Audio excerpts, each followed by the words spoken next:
Bonjour à toutes et à tous. Donc pour finir ce tour d'horizon des CRMR et des filières de notre spécialité, je vais essayer d'aller assez vite en vous présentant la filière Fil-Foie pour dégager peut-être quelques minutes de discussion à la fin.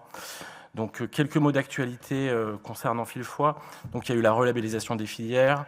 Aurélie Plessier, qui est donc à Beaujon, hépatologue d'adulte, qui s'occupe des maladies vasculaires essentiellement, est devenue animatrice de la filière. Et ensemble, on a décidé que je co-animerai la filière, ce qui nous permet d'avoir un binôme complémentaire et une vision pédiatrico-adulte sur la filière. Pour ce qui est de la relabellisation des centres, Fil-Foie est construit autour de 3 réseaux. Le réseau qui nous concerne le plus, c'est le réseau atrésie dévoyabilière et cholestase génétique, environ 5000 malades. Le réseau des maladies inflammatoires dévoyabilières, donc pour nous, HAI et cholangio-sclérosante primitive, vous voyez environ presque 20 000 malades. Et le réseau des maladies vasculaires du foie, et en ce qui nous concerne, c'est essentiellement le cavernome, 10 000 malades, 10 centres constitutifs, 70 CCMR dans Fil-Foie. Donc l'essentiel de ces informations sont sur le site de Fil-Foie qui a été mis à jour récemment et qui contient énormément d'informations. Donc je vais passer rapidement. Pour ce qui est de la cartographie des réseaux, vous trouverez ça sur le site.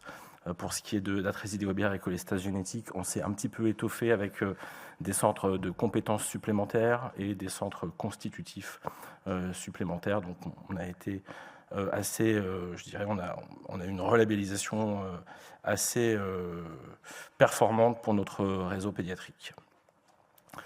L'équipe de la filière, donc la chef de projet Delphine, Émilie Lebeu, Amel, Anaïs qui est dans la salle avec qui vous pouvez discuter si besoin. Vous retrouverez toutes ces personnes sur le site de la filière. Une des stratégies de Fil-Foie, c'est de déployer en région des architectes qui viennent soutenir les centres de compétences pour remplir Bamara et gagner en exhaustivité pour les patients. Et on fait ça avec un partenariat avec G2M pour densifier notre réseau à l'échelle nationale. Et donc, c'est un système qui marche bien. Dans le cadre de la relabellisation et du nouveau plan national maladies rares, on est amené à mettre en place des groupes de travail que vous voyez sur cette diapo. Vous voyez déjà en gras les pédiatres qui sont pressentis ou déjà impliqués dans ces différents groupes. Il y a clairement de la place pour celles et ceux qui souhaitent participer à ces sous-groupes et vous pouvez contacter directement la filière ou me contacter pour en discuter. Il y a clairement besoin de personnes motivées pour nous soutenir. On a eu au cours de ce congrès une petite réunion du groupe de travail transition. Donc ça c'est quand même, vous voyez, on est un réseau qui est quand même très pédiatrico-adulte avec beaucoup de médecins d'adultes. Donc depuis chaque année, on gagne un petit peu en sensibilisation de nos collègues d'adultes sur l'importance de nous soutenir et nous aider.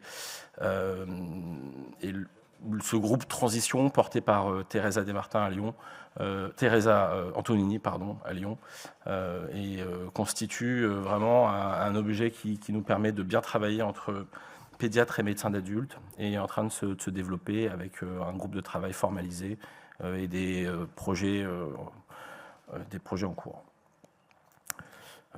Peut-être, bon, on fait des RCP nationales avec l'accès au plan France Médecine Génomique 2025. Là, j'avais mis une petite synthèse de nos activités depuis le début du lancement de ce plan. Mais donc, très rapidement, on a expertisé 94 dossiers pour accès au génome. On en a validé 85 pour différentes indications. Je passe assez vite pour vous dire que on a finalement, pour l'instant, fait 31 génomes dans le nord, Sequoia, 18 dans le sud, et que le rendement diagnostique, pour l'instant, sur les 49 dossiers pour lesquels on a pu finaliser les séquençages et les analyses, est de 10 diagnostics pour 49 dossiers. Donc on a pour l'instant un rendement diagnostique de quasiment un tiers, ce qui est assez satisfaisant.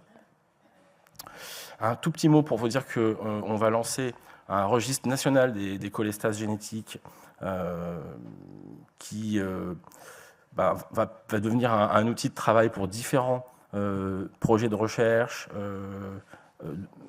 gagner en connaissances épidémiologiques, donc un outil qui, j'espère, sera utile pour longtemps et qui donc, a différents objectifs, comme je vous le disais, l'histoire naturelle, etc. Une des particularités, c'est qu'on va intégrer les collègues médecins d'adultes pour à la fois mieux connaître les phénotypes mild qui peuvent se déclarer ou être diagnostiqués à l'âge adulte et gagner en granularité à l'échelle du temps pour essayer de mieux apprécier ce que deviennent ces patients à l'âge adulte.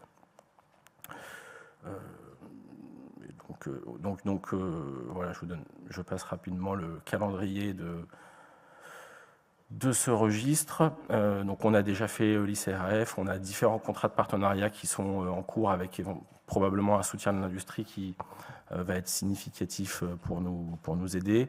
Et on espère pouvoir commencer les inclusions au cours de l'été dans les centres APHP en première intention pour des raisons strictement réglementaires.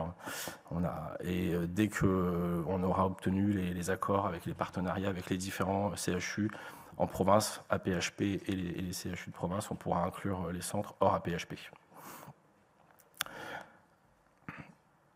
Juste un petit mot pour vous sensibiliser à cette initiative historique de l'Association française de l'étude du foie, qui est un petit congrès qui vise à accueillir un binôme jeune hépatologue et un de ses tuteurs, plutôt des gens à perspective hospitalo-universitaire au départ. Et donc c'est un événement qui a lieu tous les ans, qui est bien intégré dans le milieu de l'hépatologie d'adultes, et il nous demande maintenant de nous y associer. Donc les pédiatres sont les bienvenus, et là pour la première fois il y aura des pédiatres à cet événement. Voilà, donc j'ai balayé rapidement les activités de la filière, et comme ça nous laisse quelques temps de faire peut-être une discussion commune pour toutes les filières. Voilà, je vous remercie.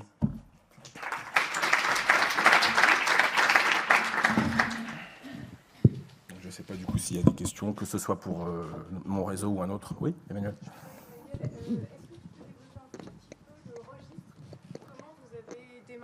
Pardon, merci.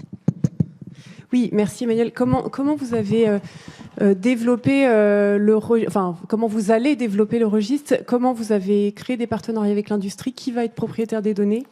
Comment tu vois un peu l'arrière-pensée de ma question? Alors, il ne vous a pas échappé qu'en hépatologie pédiatrie, il y avait quelques laboratoires qui nous soutenaient ces dernières années. En fait, au départ, je voulais le faire de longue date. On avait des moyens qui étaient limités, sans partenariat. De fait, j'intéressais assez peu nos collègues de l'URC.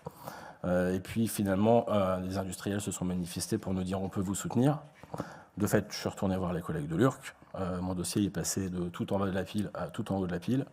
Les sommes envisagées, que j'avais envisagées pour ce soutien, quand ça passe dans les mains de personnes qui sont vraiment habituées à faire des partenariats avec l'industrie, d'un seul coup, on change de log, voilà.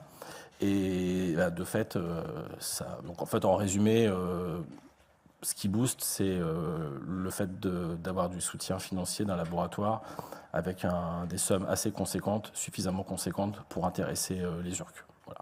En restant propriétaire de vos données. En restant propriétaire des données et en obtenant que la PHP soit le promoteur de l'étude. Et après, on devra faire des reportings. Donc, c'est des choses qui sont en fait bien connues, hein, des URC qui font des partenariats avec les laboratoires. Donc, on a un cahier des charges, enfin, c'est en train d'être finalisé, donc, mais il faudra qu'on leur fasse des restitutions. Eux, ils veulent savoir combien il y a de patients qui utilisent leurs médicaments, et ça permet de générer des données en vie réelle, etc. Donc c'est gagnant-gagnant. Mais voilà, bref, le mot-clé, c'est quand même le partenariat de l'industrie, c'est clair. Alors Emmanuel m'a piqué ma question, mais je vais aller plus loin. Je suis là, Emmanuel. Si ce n'est pas indiscret ou confidentiel, le coût d'un registre comme ça, c'est de l'ordre de quoi? À un log près? Écoute, le coût réel, je ne sais pas bien, parce que Je ne sais pas bien le coût réel, mais le financement qu'on est en train d'obtenir, enfin c'est pas signé, donc je suis un petit peu ennuyé pour vous répondre, mais on est sur des montants qui ont au moins 5 chiffres. Voilà. Shire, on avait démarché il y a 5-6 ans à Shire, vous avez parlé d'à peu près 300 000 euros pour démarrer, mais c'était voilà, il y a longtemps. C'est un ordre de grandeur tout à fait similaire. Mais on avait eu du mal, et c'est pour ça que Noël avait la même idée que moi sur le sujet, parce qu'on avait eu du mal à comprendre qui allait détenir les données. Ce côté gagnant-gagnant, je crois que ça se travaille beaucoup en amont pour que ce soit du 50-50, quoi. Là, je dois dire qu'on a la chance de bénéficier d'une URC assez, qui, quand elle arrive à être mobilisée, est performante avec des expériences similaires dans l'amylose chez l'adulte. Enfin, donc, ils sont habitués à faire ce genre de choses. Donc, j'avoue qu'ils m'ont beaucoup aidé et qu'ils ont réussi clairement à augmenter le volume des sommes. Enfin voilà, moi je n'imaginais pas partir sur ces montants, mais en fait, si tu veux remplir le cahier des charges et faire les choses de manière professionnelle, avoir du data checking, et être pérenne, c'est ces sommes-là qu'il faut. Mais tu as raison de garder une instance institutionnelle en fait. Oui, là, il faut que ça reste une instance institutionnelle. Et un autre enjeu, c'est la pérennité, indépendamment du financement des industriels, parce que voilà, on n'est pas sûr de les intéresser non plus pendant des décennies. Donc voilà, ça c'est l'autre enjeu. Merci à tous.